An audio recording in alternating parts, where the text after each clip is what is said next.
بسم الله الرحمن الرحيم.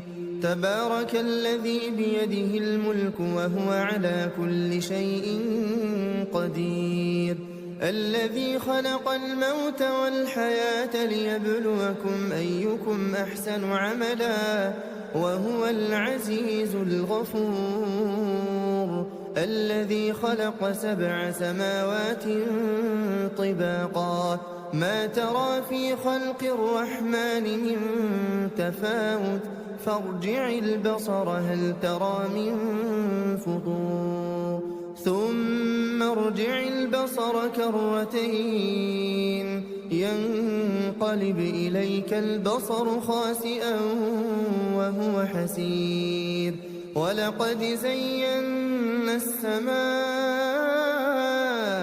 الدنيا بمصابيح وجعلناها رجوما للشياطين وأعتدنا لهم عذاب السعير، وللذين كفروا بربهم عذاب جهنم وبئس المصير.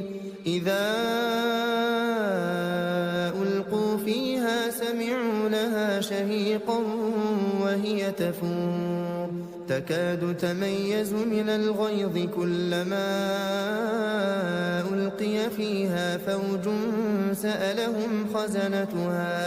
سألهم خزنتها ألم يأتكم نذير؟ قالوا بلى قد جاءنا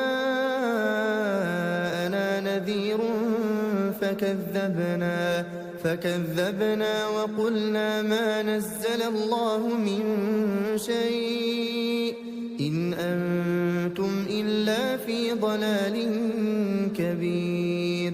وقالوا لو كنا نسمع أو نعقل ما كنا في أصحاب السعير، فاعترفوا بذنبهم فسحقا لأصحاب السعير.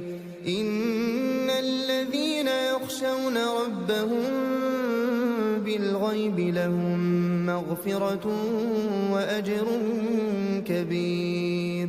وأسروا قولكم أو اجهروا به إنه عليم بذات الصدور.